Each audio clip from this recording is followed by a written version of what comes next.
Welcome back to our continuing coverage of UFC 223. I'm Ariel Helwani. That is our own Danny Segura. We're inside the Music Hall of Williamsburg here in Williamsburg, Brooklyn. The UFC 223 pre-fight press conference and the open workouts just wrapped up. What a scene it was, Danny. This was an unbelievable venue for something like this. It felt like we were in the middle of like a mosh pit with fans, up to the rafters, a very hostile crowd, a very loud crowd. First off, just right off the bat, what did you think of the UFC's idea of putting this here and the way it all kind of played out? At first, I was a little concerned because I got in here. I'm like, this is a pretty small venue, and it's just very compact.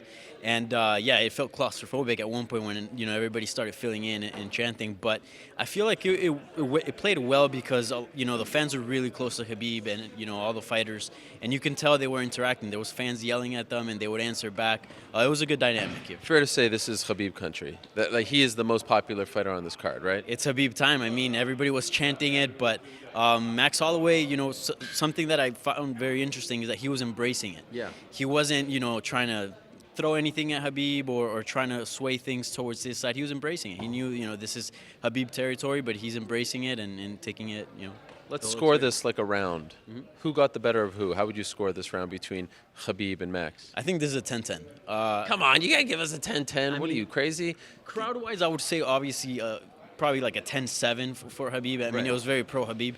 But, I mean, Max Holloway just really embraced it, and it was pretty even. And both of them, I mean, I feel like their trash talk, I mean, it was kind of friendly. It was back and forth, but it was pretty even. I think, Blessed had some pretty good points, and Khabib as well. It is very clear right away that there's a mutual respect there. There's 100%. No bad blood. There's no animosity. It's not Ferguson and Khabib.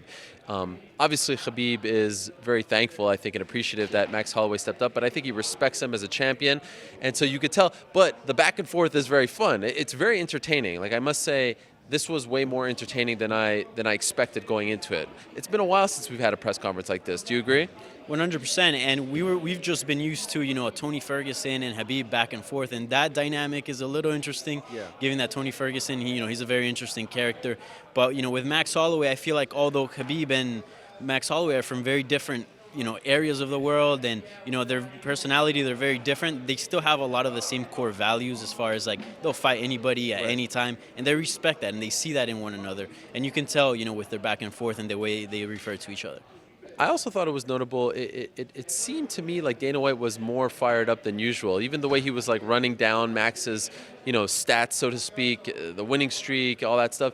That's not the Dana White that we've seen over the past year. It seemed like this kind of scenario, the fight coming together on 6 days' notice, the atmosphere, this is the kind of thing that I think brings out the best in Dana White. Did you notice that as well? And the reason I bring this up, of course, is because it has been sort of a theme that it seems like over the last year and a half or so, he has felt a little checked out, save for, of course, Mayweather-McGregor. Did you notice a different Dana up there? I did. Perhaps, all this past few days must have been really stressful for Dana trying to put this fight together.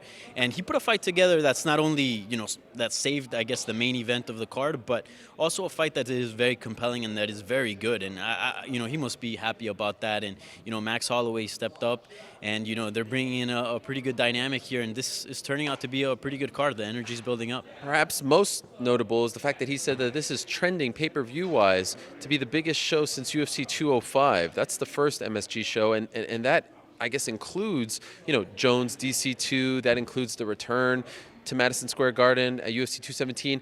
I would be shocked. I mean, that would be a gigantic success for the UFC if this could trump those two shows and be on par with 205. And that means 1 million plus pay-per-views. Are you expecting this to be a 1 million plus pay-per-view show? I don't know about 1 million, but, you brought up a good point during the press conference asking Dana White if maybe this matchup would do better than the original one with Tony Ferguson. And I think it might because, I don't know, I felt the energy today and it felt big. And for some reason, I don't know, but I think the whole situation with the news breaking on April Fool's, that being the fourth time it was canceled, right? All that brought more light and sort of stirred the pot a little bit and made this a bigger event, I think, in my opinion. So I think we have a bigger event than the original one. Would it break 1 million pay-per-view buys? That I'm not too confident about, but I think it'll do well. So once again, Dana White says that this fight, Khabib Nurmagomedov versus Max Holloway, will be for the official UFC lightweight title. And he says that once a punch is thrown, Conor McGregor is no longer the lightweight champion. I do believe, and maybe I missed an interview along the way, I do believe today was the first time that he actually said Conor will be stripped. Do you believe Conor will in fact be stripped come Saturday night, like this fight is over. Do you think that Conor, that they'll come out and say he's no longer the champion, or do you think that they're going to try to sneak one by us and then eventually try to do a champion versus champion fight? I think, if they would have stripped Conor McGregor, it would have been a while ago. Nothing has changed since, Dana announced that the main event for this fight was going to be for the undisputed belt. So if they would have stripped him, they would have stripped him a while ago. I don't know why it has to wait till somebody throws a punch in the fight till they strip him. So I don't think he's getting stripped. I think what the UFC doing is here creating either a number one contender, having a belt, and maybe some sort of super fight champion versus champion, although that doesn't really make much sense, but I think that's what's likely going to go down. Also, speaking of number one contender, I asked Dana White why Tony Ferguson is getting stripped of his interim belt when at UFC 217, Robert Whittaker did not get stripped of the interim belt when GSP and Michael Bisping fought. Of course, if you're trying to bring logic into any of this, I mean, you'll be banging your head all day. However, it is a curious decision, and he didn't really answer it. He said, no one's getting stripped except for Conor. Tony's not getting stripped. This fight happens, the interim goes away, and he'll be the number one contender. Well, then, what is Conor McGregor if Tony's the number one contender? What did you make of Dana's response to why Tony is being stripped of his belt? This whole situation has been very complicated because all of a sudden you have three champions. Because getting stripped is you're taking away the belt from someone and giving it to somebody else, right? Or promoting the interim to undisputed. But in this case, this is no stripping. This belt is just going away, dissolving. But yet he's still the number one contender, and he doesn't want to outright say that he's getting stripped. This whole situation is very confusing. I believe they'll keep Tony Ferguson in this game. At the end of the day, this was a freak injury. This was during a UFC media obligation that the injury happened. So whether he has the belt or not, I think he's in the running to get the next crack at whoever it is. Yeah. One would think, but of course crazier things have happened in the UFC. As far as the workouts were concerned, Khabib elected to not work out, entertaining Q&A. Holloway worked out, and I don't know if he was playing possum or not, but he did seem very out of breath by the end of his not very strenuous workout. I mean, he was going, 10 miles an hour, if you want to use that as an analogy. And he took off his shirt, so he's not, embarrassed of his weight situation. What did you make of Holloway? This is our first time getting to see him, of course, since he accepted the fight. Any concerns based on what you saw? Well, based from what I saw, yeah. I mean, people were yelling more power, and he kind of just looked and kept, he wasn't really throwing hard. You could make a case that maybe Namajunas was probably hitting the mitts harder. I don't know if, again, this is playing possum or this is conserving energy for a bigger weight cut he's about to do, but it definitely looked, it was something curious to note. He did take off his shirt, and, he didn't look that big. I mean, I think come fight time, he might be even bigger than Khabib. Yeah. He didn't look to have much fat on him, and, he looked fairly lean, maybe not 145 pounds lean, but, he looks big.